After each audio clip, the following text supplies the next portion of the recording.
What were some of the unique challenges and opportunities you experienced as a woman working in Christian theological circles in Kenya specifically?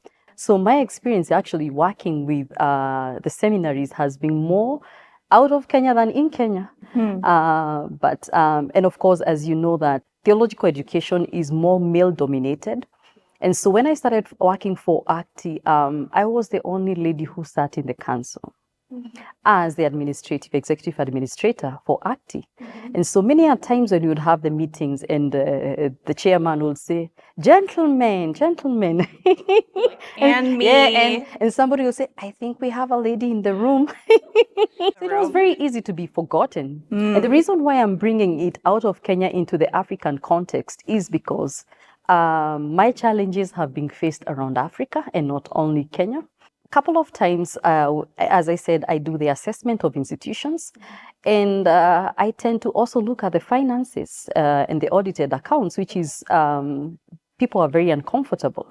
And so there are many times I would do assessment, and the fact that, you know, depending on the assessment, you have to be dealing with different departments, and most of the time it will be the administration assessment, you have to deal with the principal, and also you have to deal with the finance officer. And so I remember there are a couple of institutions I would go in when I'm introduced to, like, the finance officer, they're like, she's a woman. And I'm like, oh, what is with the woman and the accounts and the work that I'm doing? And I remember in a certain country that I went to, I had a sitting with the finance director. And of course, the finances were not balancing. And that is something we question. And so when I questioned it, the guy stood and shouted at me. And I was very shocked, actually, you know, and to the point the colleague was very shocked also. And actually, I was told he does not believe a woman can tell him anything, and especially, what do I know about finances?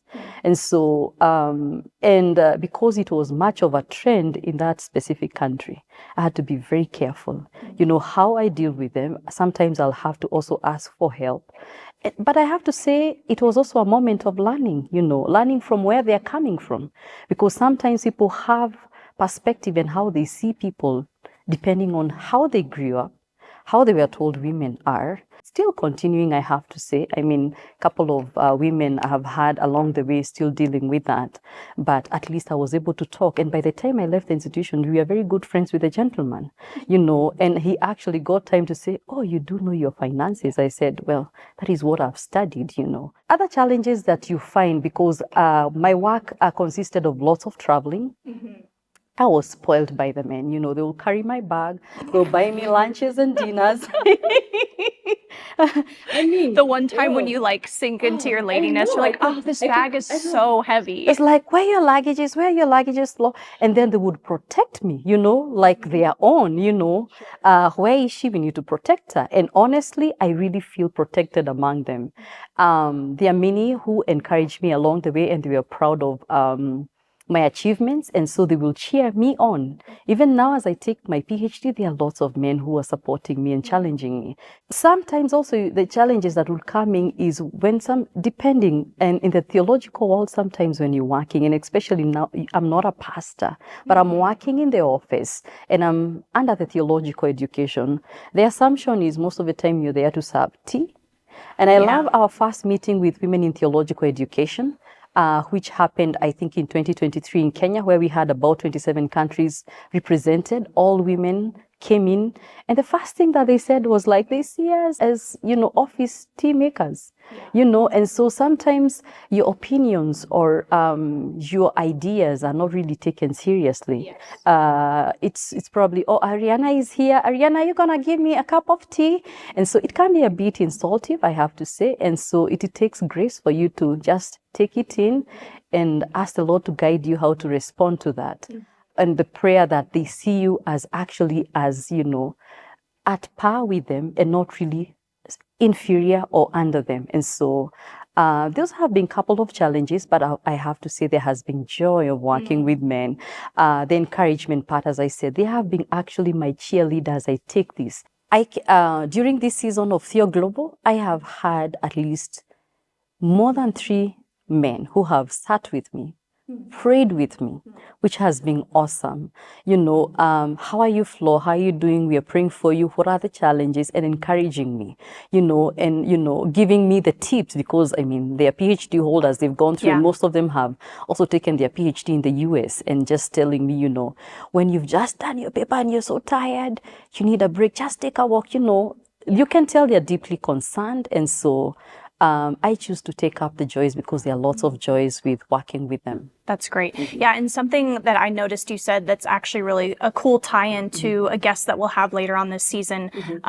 She was actually at our conference in Egypt that we had this past week, and her paper was on women's roles just, you know, in the Bible, in the church. But something interesting that she was saying when other scholars were asking questions, because that's an element of the conference, is when the scholars are able to ask the presenters questions.